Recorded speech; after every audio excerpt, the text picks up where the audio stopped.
The automatic doors of the Grandview Hotel slid open with a soft whoosh, and Diana stepped inside, rolling her small suitcase behind her.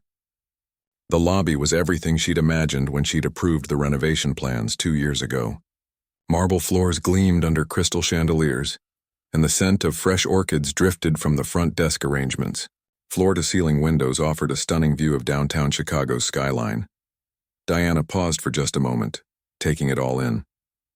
Not bad, she thought.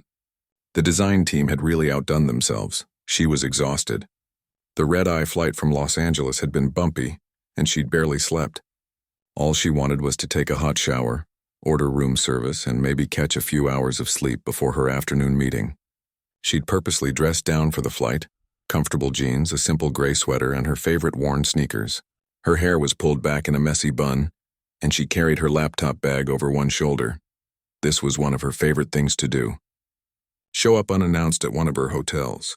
No fanfare, no advance notice to staff, no red carpet treatment. Just walk in like any other guest and see how things really worked.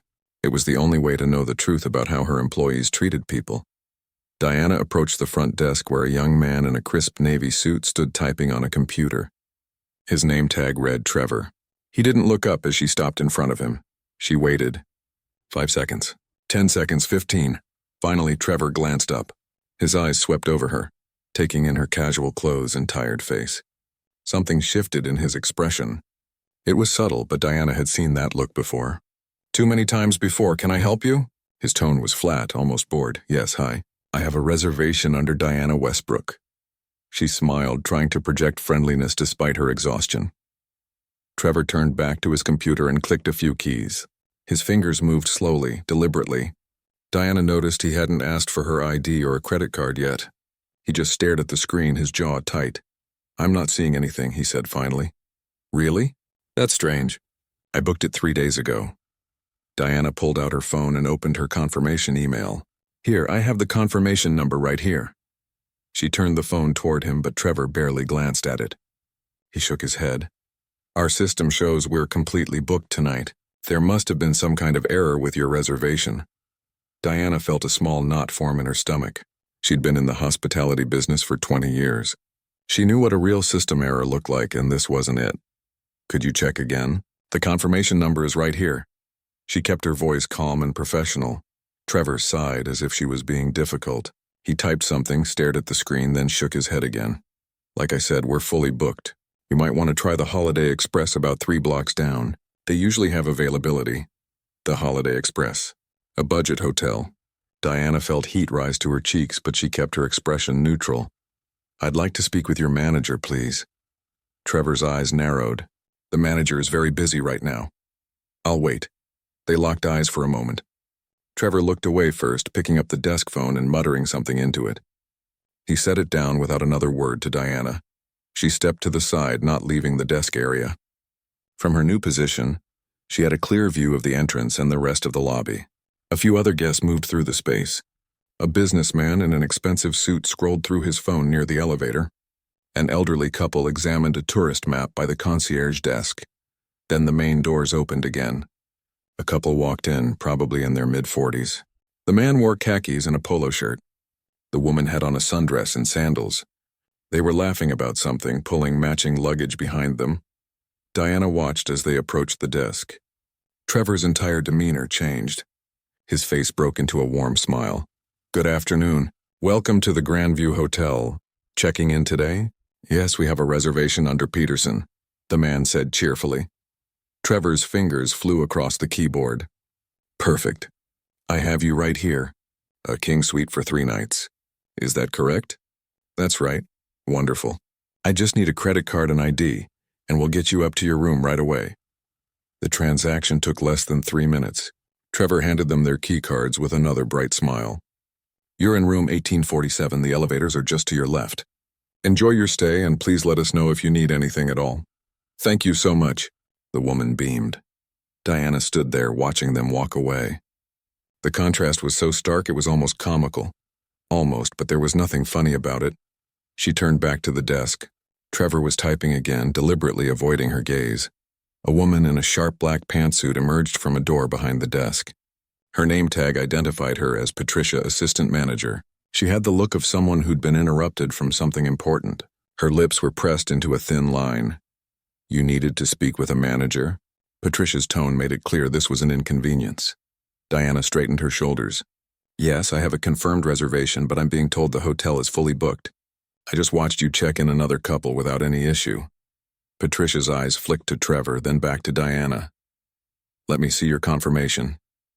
Diana showed her the email on her phone. Patricia studied it, her expression skeptical. "When did you book this?" 3 days ago, as you can see from the email." "And what credit card did you use?" Diana felt her jaw tighten. "Excuse me? I need to verify the payment method. We've had issues with fraudulent bookings lately." The words hung in the air between them.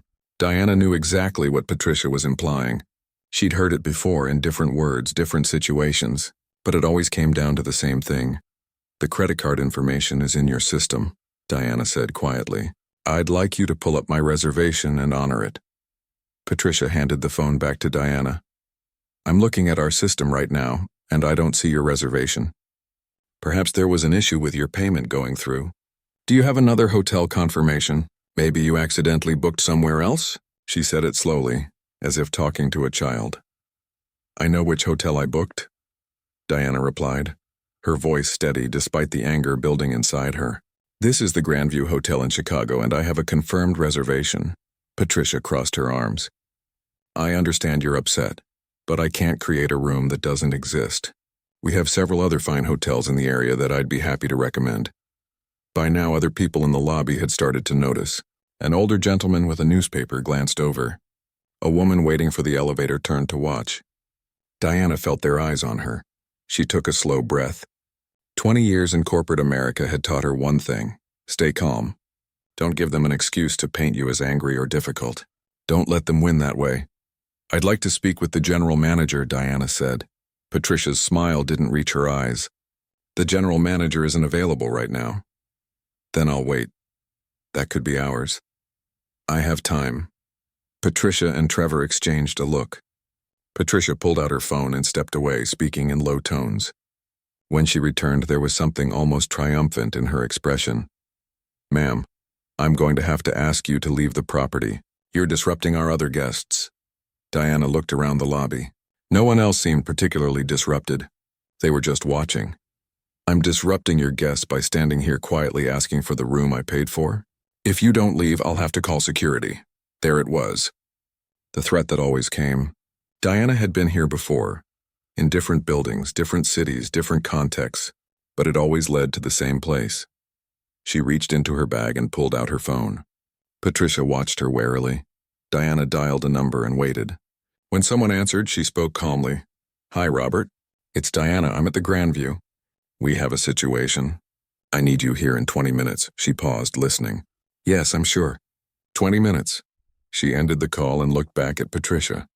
"I'll wait in the lobby lounge. I won't bother anyone." Patricia's confidence wavered slightly, but she recovered. "Fine, but you're not getting a room." Diana walked to the lounge area and sat down in a leather armchair facing the entrance. She set her phone on the small table beside her and waited. Trevor and Patricia stood at the desk whispering to each other. Trevor kept glancing over at her. Patricia shook her head at something he said. Diana closed her eyes for just a moment. She was tired, so tired, and not just from the flight. Diana sat in the lounge chair, her eyes fixed on the lobby entrance. She could feel Patricia and Trevor watching her from the front desk. Every few minutes, one of them would glance in her direction, probably wondering what she was doing, probably hoping she'd just give up and leave. She wasn't going anywhere. The lobby continued its usual rhythm around her. Guests came and went. A family with 2 small children checked in, the kids bouncing with excitement about the pool. A businessman hurried through, phone pressed to his ear, barely noticing anything around him.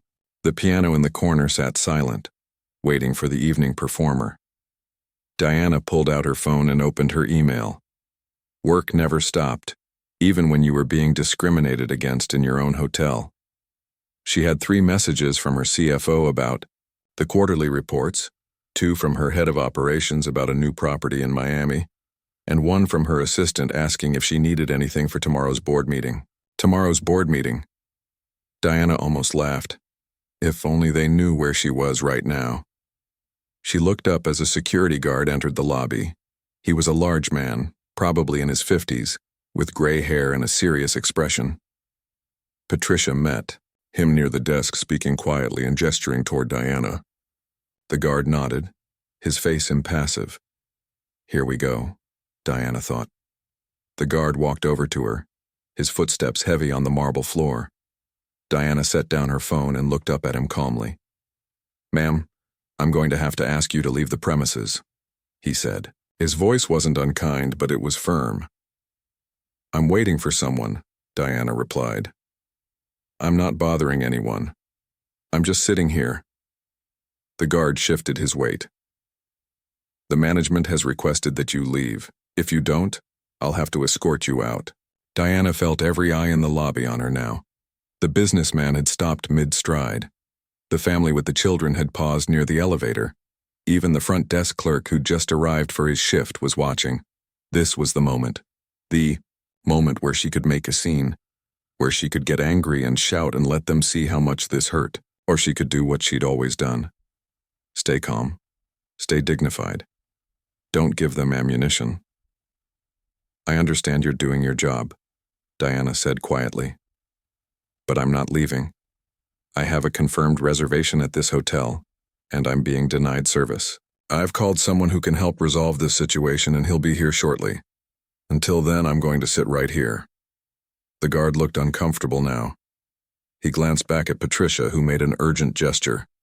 He turned back to Diana. "Ma'am, I really don't want to have to physically remove you." "Then don't," Diana said simply. They looked at each other. Diana could see the conflict in his eyes. He knew something wasn't right about this situation. She could tell. Before he could respond, Patricia appeared beside him. Her face was flushed with anger now. "This is ridiculous," Patricia snapped. "You need to leave now, or we're calling the police." Several people in the lobby gasped. A woman near the concierge desk pulled out her phone. Diana noticed the small movement, the way she angled it toward them. She was recording. Good, Diana thought. Let them record this. "Call them," Diana said calmly. "I'm sure they'll be very interested to hear why you're refusing service to a guest with a confirmed reservation." Patricia's eyes narrowed. "You don't have a confirmed reservation. We've checked the system multiple times. Have you?" Diana tilted her head. "Or have you just told me you checked? Because I'm fairly certain that if someone actually looked properly, they'd find my reservation exactly where it should be." "Are you calling me a liar?" "I'm saying that something very convenient is happening here. I show up, and suddenly my confirmed reservation doesn't exist. I show you my confirmation email, and you suggest maybe I used a stolen credit card. You recommend I try the budget hotel down the street. Meanwhile, I watched you check in another couple without a single question." Diana's voice remained level, but she let each word land with weight. "So either your system is incredibly selective about which reservations it loses, or something else is going on here." Patricia's face went red. "How dare you suggest that we would discriminate? This hotel serves everyone equally." "Does it?" Diana asked. "Because from where I'm sitting, it doesn't look that way." The woman with the phone had moved closer now, clearly recording. A few other people had their phones out too. Patricia noticed and looked flustered. "Put those phones away," she demanded. "You can't record on private property without permission." "Actually," the woman with the phone said, "I'm pretty sure I can record what happens in a public space, and a hotel lobby is a public space." Patricia opened her mouth to argue, but Trevor called out from the desk. "Patricia, we have other guests waiting." Indeed, a line had formed at the front desk. People checking in, checking out, asking questions. And all of them were watching the drama unfold. Patricia pointed a finger at Diana. "This isn't over. You're trespassing and you will be removed." She stormed back to the desk, the security guard following reluctantly. Diana could see Patricia on her phone again, probably calling the police like she'd threatened. Diana checked the time. 15 minutes had passed since her call. Robert would be here soon. She just had to wait. The woman who'd been recording walked over to Diana. She was probably in her 30s with kind eyes and a concerned expression. "Are you okay?" she asked softly. Diana was surprised by the question, and by how much it affected her. All her professional armor, all her calm composure nearly cracked at that simple gesture of kindness. "I'm fine," Diana managed. "Thank you for asking." "That was wrong," the woman said, shaking her head. "What they did to you. I saw the whole thing.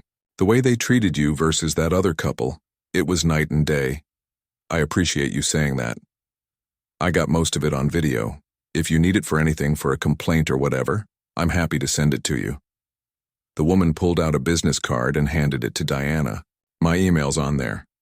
Diana took the card, genuinely touched. "Thank you, really." The woman nodded and walked away. As she passed the front desk, Diana heard her say clearly, "I'd like to cancel my reservation for tomorrow night. I don't want to stay at a hotel that treats people like this." Patricia's head snapped up. "Ma'am, if you just let me explain the situation." "I don't need an explanation. I saw what I saw." The woman walked out. A moment later, an older couple approached the desk. "We'd also like to cancel our reservation," the man said. "Our anniversary is tomorrow, but we'll celebrate somewhere else." Diana watched in amazement as they left too. Patricia looked panicked now. Trevor had gone pale. More minutes ticked by. Diana answered a few work emails, trying to look unbothered even though her heart was racing. She'd been in tough situations before. She'd faced discrimination at job interviews, at business meetings, at restaurants and stores and airports. But there was something particularly painful about this one. This was her hotel, her company. Her dream that she'd built from nothing, and her own employees were treating her like she didn't belong. The lobby doors opened, and Diana looked up. 2 police officers walked in, their expressions serious. Patricia rushed over to them immediately, talking fast and gesturing toward Diana.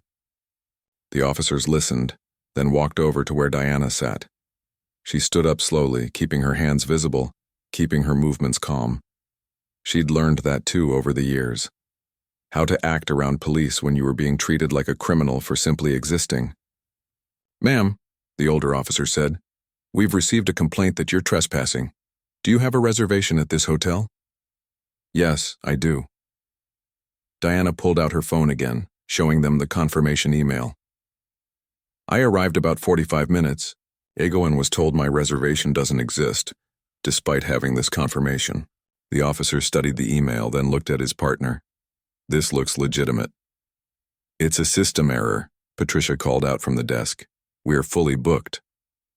"Are you?" the younger officer asked. He walked over to the desk. "Can you show me your booking system?" Patricia hesitated. "That's private company information." "Ma'am, you called us here to remove someone for trespassing. If she has a confirmed reservation and you have available rooms, then she's not trespassing. So either show us the system, or we're leaving." Patricia's mouth opened and closed like a fish. Before she could respond, the lobby doors burst open. A man in an expensive suit rushed in, his tie slightly askew like he'd been running. His eyes scanned the lobby frantically until they landed on Diana. His face went absolutely white. "Oh no," he whispered. "Oh no, no, no." He rushed toward Diana, and that's when Patricia finally realized something had gone terribly, terribly wrong. Robert, the regional director of operations, stopped in front of Diana. He was breathing hard, probably from running from his car. "Ms. Westbrook," he said, his voice shaking. "I am so sorry. Are you all right?" The lobby went completely silent. Even the officers looked interested now. Patricia stepped forward slowly. "Ms. Westbrook?"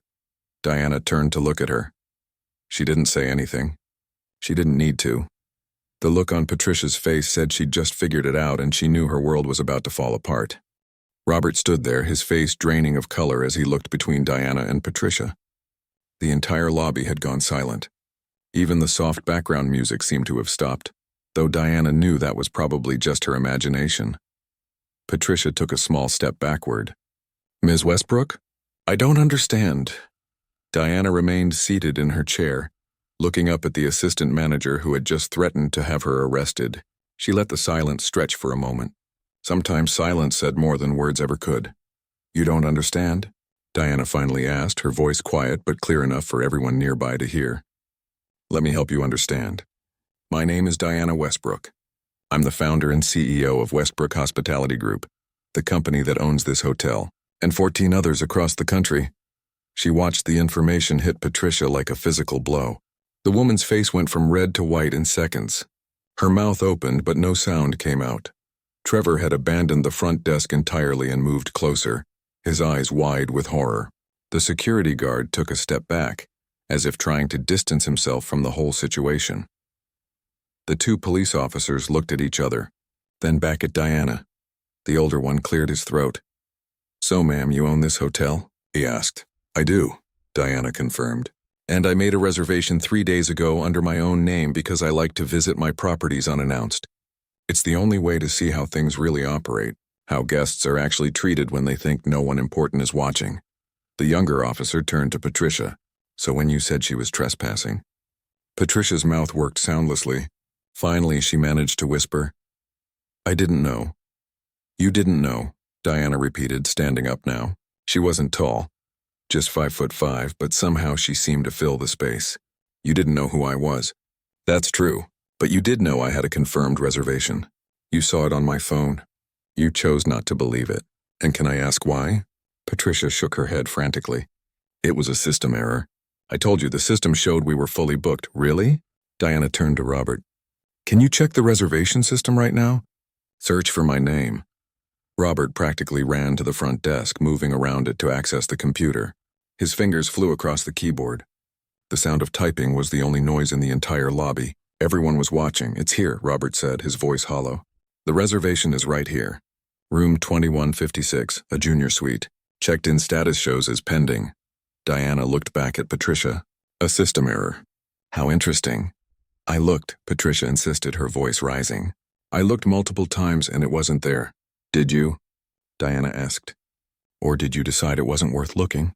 Did you see me walk in my jeans and my tired face and decide I probably didn't belong here? That maybe I couldn't afford a room at your hotel?" "No, I would never.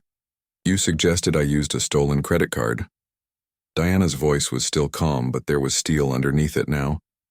"You asked me multiple times about my payment method. You insinuated that my reservation was fraudulent. And then you recommended I try the Holiday Express down the street instead."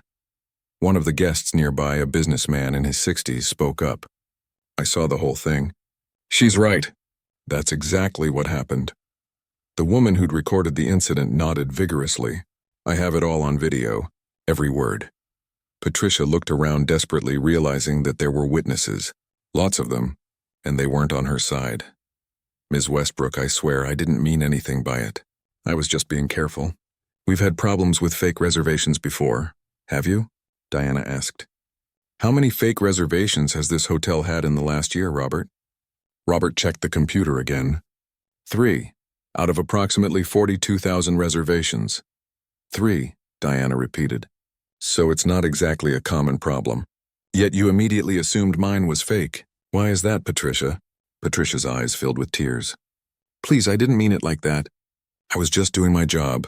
Your job is to welcome guests and make them feel valued. Your job is to provide exceptional service to everyone who walks through those doors. That's what we do at Westbrook Hospitality. That's literally in our mission statement that every employee reads and signs off on when they're hired." Diana turned to Trevor, who looked like he might be sick. "And you. You couldn't even be bothered to look up from your computer when I first approached the desk. Then when you did look at me, I watched your whole attitude change. I've been in this industry for 20 years. I know what that look means." Trevor's voice came out as barely a whisper. "I'm sorry. You watched me stand there while you checked in another couple. You gave them warm smiles and friendly conversation. You processed their reservation in under 3 minutes. But you told me the hotel was fully booked and suggested I try the budget hotel down the street." Diana paused, letting that sink in. Several people in the lobby shook their heads in disgust. The older police officer stepped forward. "Ms. Westbrook, it seems like this is a civil matter now. Unless you want to press charges for filing a false report?" Diana considered it. Part of her wanted to. Part of her wanted to make this as difficult for them as they'd made it for her. But she shook her head. "No charges. Thank you, officers. I appreciate you coming. The officers nodded and left, but not before the younger one gave Patricia a disgusted look. Once they were gone, Robert turned to Diana, his hands clasped in front of him like he was praying. Ms. Westbrook, I cannot apologize enough. This is absolutely unacceptable. I take full responsibility for not properly training my staff. Do you? Diana asked. Because I'm pretty sure we have mandatory training for all employees. Diversity and inclusion training, guest services excellence, unconscious bias workshops. Am I wrong? No, you're absolutely right. We have all of that, so the training exists, but clearly it's not working. Diana looked around the lobby at all the watching faces. Can I tell you all something? I grew up poor, really poor. My mother cleaned houses to put food on our table. When I was 16, I got a job at a hotel as a housekeeper, just like her. I worked my way through community college, then through hospitality school. I spent years working front desk, night audit, housekeeping, kitchen, every position you can imagine. She could see people leaning in, listening intently. I saved every penny I could. And when I was 32, I bought my first small hotel. It was run down in a bad part of town, losing money every month. But I had a vision. I believed that luxury and respect could exist together, that you could provide 5-star service without making anyone feel less than, that everyone deserved to be treated with dignity, whether they were wearing a 3-piece suit or sweatpants. Diana's voice grew stronger. I built this company on that principle. Every hotel, every employee, every single guest interaction is supposed to reflect that value. And today, in my own hotel, I was treated like a criminal, like I didn't belong. Like the color of my skin made me suspicious. Patricia was crying openly now. Trevor had his head in his hands. Robert looked devastated. I want to be angry, Diana continued. And I am angry. But more than that, I'm disappointed. Because this tells me we're failing. Somewhere along the line, our message isn't getting through. Our values aren't being lived. She turned to Robert. I want to see the security footage from today. All of it. From the moment I walked in until right now. I want it sent to my email within the hour. I also want the personnel files for every employee who interacted with me today. Yes, ma'am, absolutely. Diana picked up her phone and her bag. I also want the executive conference room prepared. We're going to sit down and have a very long conversation about what happened here and what we're going to do about it. She started walking toward the elevators, then paused and turned back. Oh, and Trevor? Patricia? I'll need you both in that conference room as well. Don't go anywhere. The look on their faces told Diana they knew exactly what was coming, and they knew they deserved it. As Diana stepped into the elevator, she caught sight of her reflection in the mirrored walls. She looked tired, older than her 47 years, but there was something else in her eyes too. Determination. The doors closed, and finally alone for the first time in over an hour, Diana let out a long breath. Her hands were shaking. Not from fear or nervousness, but from the adrenaline of holding everything together, of staying composed when what she really wanted to do was scream. She thought about all the times this had happened before, when she was younger, less powerful, less able to fight back, when she'd had to just swallow the humiliation and move on because she needed the job, needed the sale, needed whatever it was she couldn't afford to lose, but not anymore. Now she had power. And she was going to use it not for revenge, but for change. The elevator doors opened on the 21st floor and Diana stepped out. She found room 2156, the junior suite that should have been hers from the beginning. She slid her key card into the lock. It opened without any problem at all. Diana stood in the conference room watching the security footage on the large screen mounted on the wall. Robert sat beside her, along with 2 executives from corporate who'd arrived within the hour. The HR director, a woman named Catherine, sat at the end of the table with her laptop open taking notes. The footage showed everything. Diana approaching the desk, Trevor barely looking up, the long, uncomfortable pauses, the couple who got checked in within minutes, Patricia's arrival and her increasingly hostile behavior, the security guard, the police, all of it captured in perfect high-definition video. "Stop it there," Diana said, pointing at the screen. Robert paused the video. It was frozen on a moment where Patricia was speaking to her, one finger pointed in Diana's direction, her face twisted with irritation. You could see other guests in the background watching uncomfortably. "I want everyone to really look at this," Diana said quietly. "Look at the body language. Look at the expression. This is what discrimination looks like. It's not always obvious. It's not people using slurs or being overtly hateful. Sometimes it's just this, a look, a tone, an assumption." Catherine nodded, still typing. "I've reviewed their training records. Both Trevor and Patricia completed our diversity and inclusion training 8 months ago. They both passed with high scores. Passing a test doesn't mean anything if you don't actually apply what you learned," Diana said. She was tired. The adrenaline from earlier had worn off, leaving her feeling drained and sad. "Play the rest of it." They watched in silence as the confrontation continued on screen. When it got to the part where Robert arrived and Patricia's face changed, Catherine shook her head in disbelief. "She really had no idea who you were," Catherine said. "No," Diana agreed. "She didn't, but that's exactly the point. She shouldn't have needed to know who I was to treat me with respect. Every person who walks through those doors deserves the same level of service, whether they're a CEO or a college student or a retired teacher. That's the whole point of what we do." Robert cleared his throat. "What do you want to do, Diana? I'll support whatever decision you make." Diana walked to the window, looking out over the Chicago skyline. The afternoon sun cast long shadows between the buildings. Somewhere down there, people were going about their lives, probably not thinking about how a simple interaction at a hotel could make someone feel worthless. "I keep thinking about something," Diana said, still looking out the window. "When I was 23, I applied for a management position at a hotel in New York. I was qualified. I had great references. I'd been working in hospitality for 7 years already. But when I showed up for the interview, the hiring manager took one look at me and told me the position had just been filled. I saw them post the same job listing the next week." She turned back to face the room. "I couldn't do anything about it then. I had no power. I just had to accept it and move on. But I never forgot how it felt. Like I didn't matter. Like my qualifications and my experience meant nothing because of how I looked. I'm so sorry that happened to you," Catherine said softly. "It happened a lot," Diana admitted. "It still happens, obviously." She gestured at the paused screen. "But now I'm in a position to do something about it. The question is, what's the right thing to do?" There was a knock at the door. Robert got up to answer it. Trevor and Patricia stood in the hallway, both looking terrified. Robert stepped aside to let them in. They entered slowly, like they were walking to their own execution. Patricia's eyes were red from crying. Trevor couldn't seem to look anyone in the face. "Sit down," Diana said, gesturing to the chairs across from her. They sat. The silence in the room was heavy. Diana sat down across from them and folded her hands on the table. "I want you both to watch something." Robert started the footage from the beginning. Diana watched their faces as they saw themselves on screen. Trevor flinched at his own dismissive behavior.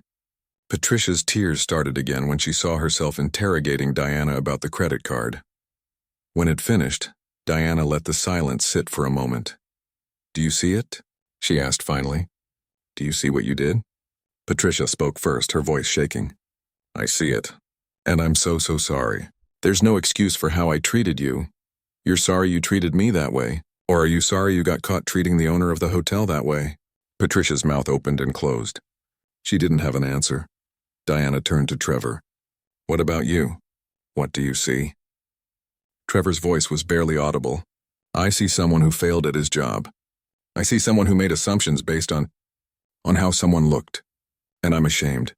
"You should be," Diana said, but her voice wasn't cruel. It was sad. "Because it's not just about me. How many other people have you treated this way? How many other Black guests or Latino guests or any guest who didn't fit whatever image you had in your head of who belongs at a luxury hotel?" Trevor shook his head. "I don't know. I never thought about it like that." "That's the problem," Diana said. "You never thought about it. Neither of you did. You just acted on instinct, on bias, on whatever assumptions you'd absorbed over the years. And those assumptions hurt people." Patricia wiped her eyes. "I know this doesn't matter now, but I grew up poor too. I worked so hard to get where I am. I never thought of myself as someone who would discriminate against anyone." "That's what makes it so insidious," Catherine interjected. "Most people who discriminate don't think of themselves as discriminatory. They think they're just being cautious or following their gut or maintaining standards. But those instincts are often based on bias. Diana pulled out 2 folders. These are your personnel files. Patricia, you've been with the company for 6 years. You've received multiple positive reviews. Guests have complimented your service. You're good at your job when you're not letting your biases get in the way. She opened the second folder. Trevor, you've been here for 2 years. Younger in your career. Also positive reviews. Also good at your job most of the time. Diana closed the folders and looked at them both. I could fire you right now. I probably should fire you. What you did today was a clear violation of company policy. You discriminated against a guest. You called security and police on someone who had every right to be here. You embarrassed this hotel and this company. Both of them looked down at the table. Patricia's shoulders shook with silent sobs. But I'm not going to fire you, Diana said. Their heads snapped up in shock.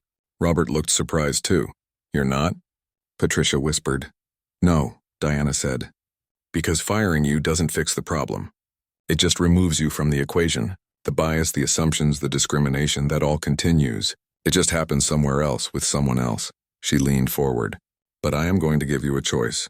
You can resign right now, today, and we'll part ways with a neutral reference. Or you can stay, and we're going to use what happened today as a teaching moment, not just for you, but for every employee in every one of our hotels. Trevor looked confused. I don't understand. Here's what's going to happen if you stay, Diana explained. First, you're both suspended without pay for 2 weeks. During that time, you're going to complete an intensive training program on unconscious bias, diversity, and inclusive hospitality, not just watching videos. Real in-depth work with a professional consultant, she continued. When you come back, you're both being demoted. Patricia, you'll return as a front desk supervisor, not assistant manager. Trevor, you'll be on probation for 6 months. One more incident, even a minor one, and you're done. But more than that, Diana said, her voice firm, you're going to be part of a company-wide training initiative. We're going to use the footage from today with your permission to train every employee about what discrimination looks like and why it's unacceptable. You'll participate in those trainings. You'll share your perspective on what went wrong and what you've learned. Patricia was crying again, but this time it seemed different. You're giving us another chance? I'm giving you a chance to do better, Diana corrected. To be better. To take responsibility for what you did and help make sure it doesn't happen again. To anyone. Trevor finally looked up, meeting Diana's eyes. Why? After what we did to you, why would you give us this opportunity? Diana was quiet for a moment, thinking about how to answer. Because I believe people can change. I believe that education and accountability work better than just punishment. And because if I fire you, you don't learn anything. You just move on to another job. And maybe you do the same thing to someone else. Someone who doesn't have the power to fight back like I do. She stood up. But make no mistake. This is your only chance. If you waste it, if you don't take this seriously, if there's even a hint of this behavior again, you're done. Not just at this hotel. I'll make sure every property in the industry knows why you were terminated. Do you understand? They both nodded vigorously. I need to hear you say it, Diana said. I understand, Patricia said. And thank you. I won't waste this chance, I promise. I understand too, Trevor added. I'll do whatever it takes to make this right. Diana nodded. Good. Catherine will go over the details of your suspension and training requirements. You can go. They stood, both looking at Diana with expressions of gratitude and shame mixed together. As they reached the door, Patricia turned back. Ms. Westbrook, I really am sorry. Not because you're the CEO, but because I hurt you as a person. And I'll spend every day proving I can be better. Diana's expression softened just slightly. I hope you do. After they left, Robert let out a long breath. That was incredibly generous of you. Maybe, Diana said. Or maybe I'm just tired of the same cycle repeating. Fire someone, hire someone new, and hope they're better. I'd rather try to fix what's broken. She gathered her things. But this is bigger than just 2 employees. We need to look at our hiring practices, our training programs, our whole culture. If this happened here, it's happening at our other properties too. We need to do better. Robert nodded. I'll set up a full company review. Whatever you need. As Diana left the conference room, she felt the weight of the day settling on her shoulders. She'd handled it. She'd stood up for herself.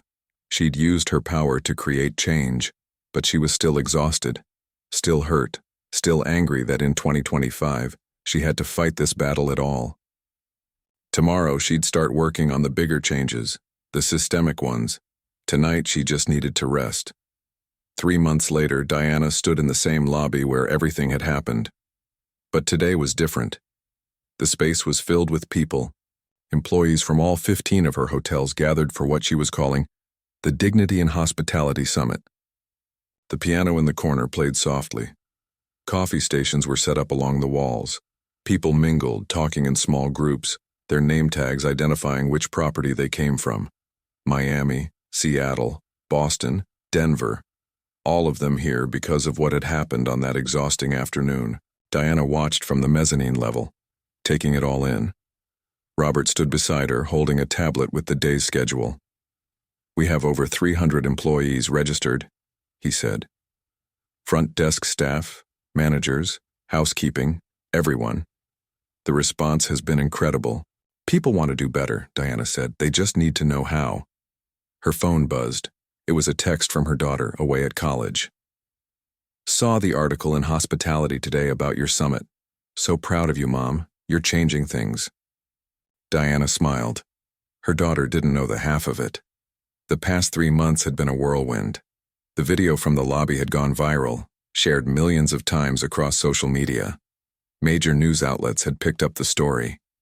Diana had done interview after interview, not to shame Patricia and Trevor, but to talk about the bigger issue of discrimination in the service industry. The response had been overwhelming. Other hotel chains had reached out asking for advice. Business schools wanted her to speak. Civil rights organizations had praised her approach of education over punishment, but the real work had been internal. Every single employee in her company had gone through new training. Not the old, check-the-box kind. Real, meaningful sessions where people talked about their own biases, their assumptions, their blind spots. "It's almost time," Robert said, checking his watch. "Are you ready?" Diana nodded. They walked down to the main floor together.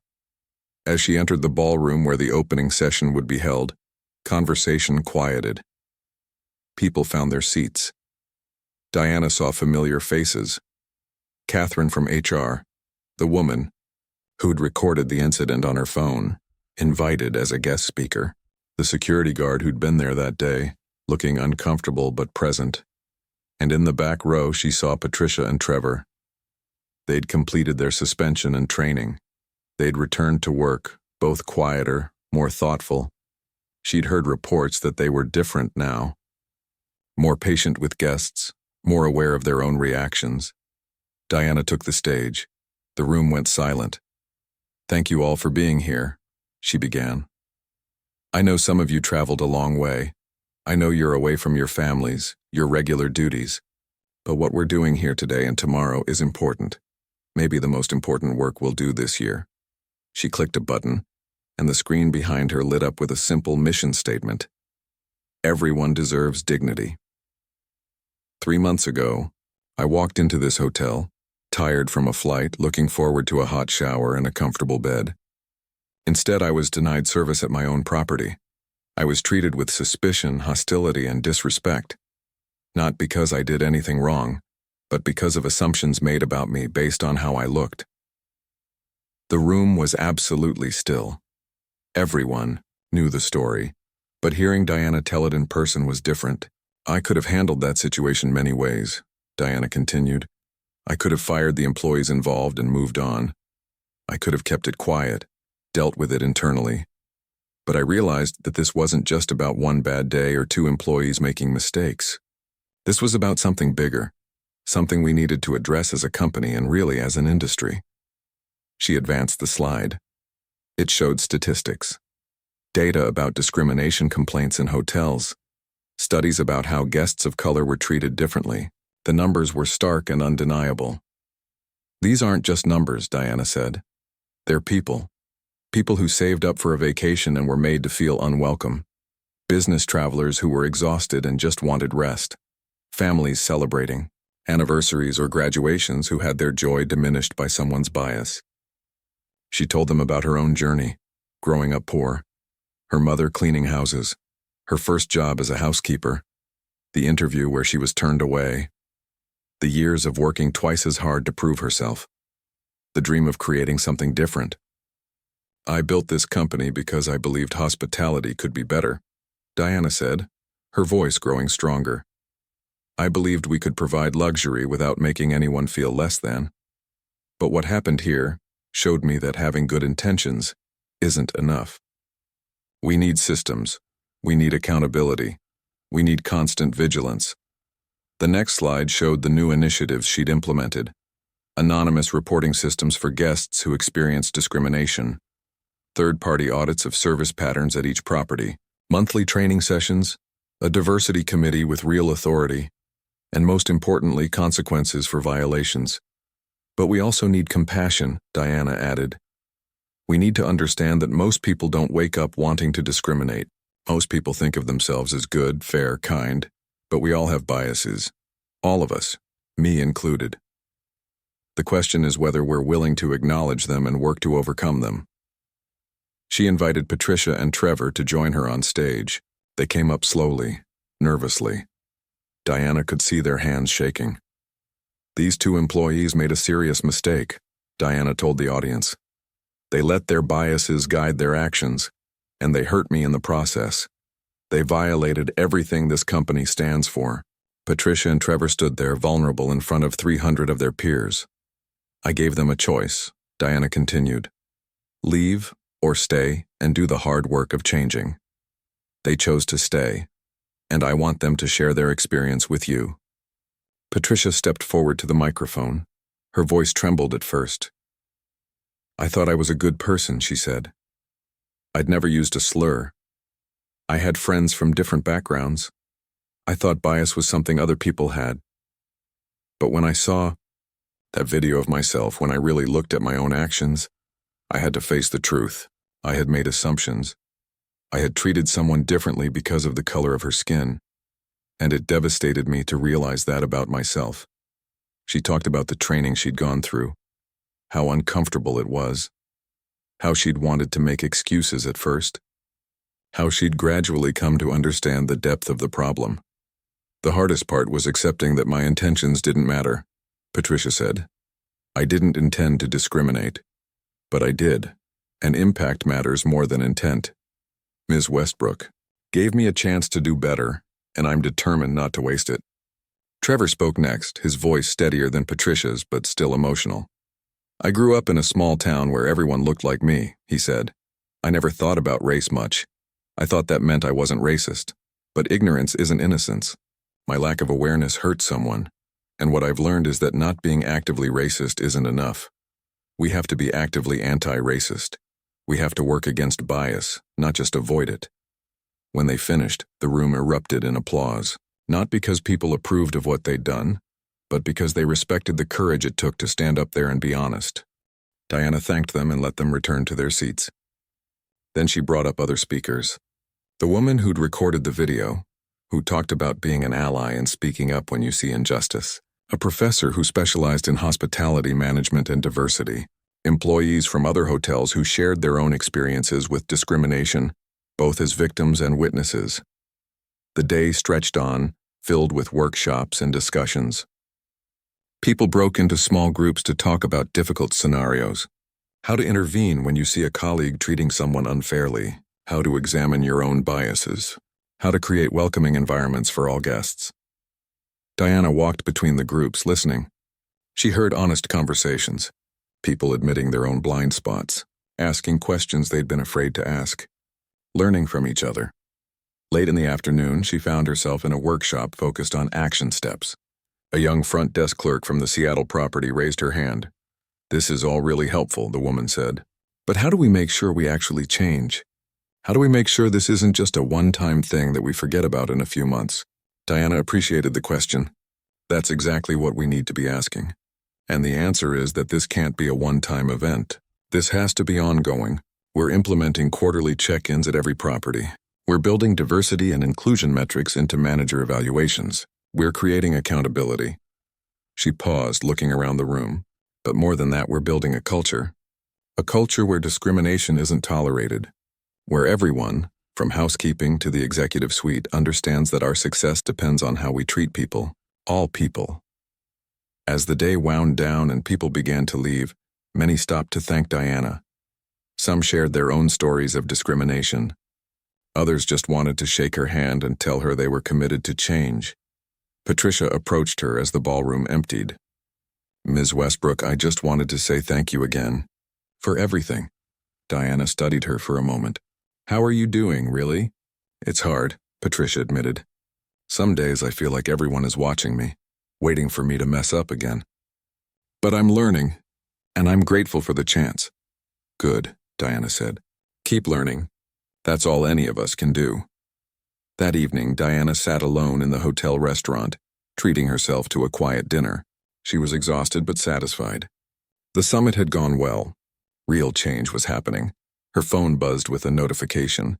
Another news article about the summit. More messages of support.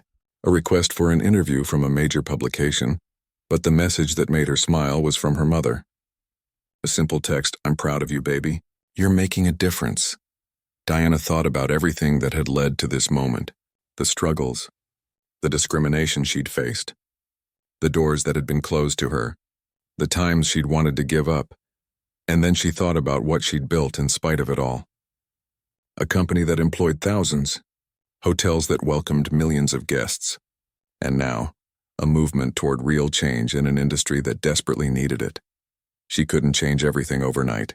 She couldn't eliminate bias from the world, but she could control her own company. She could set an example. She could use her power and her platform to make things better, and that, Diana realized, was enough. Not perfect, but enough. As she finished her meal and headed to the elevator, she passed by the front desk. A young black man was checking in, and the clerk greeted him with a genuine smile, warmth in her voice. "Welcome to the Grandview Hotel, sir. We're so happy to have you here." The man smiled back, relaxed and comfortable. Diana stepped into the elevator, and for the first time in 3 months, she felt like maybe, just maybe, they were getting it right.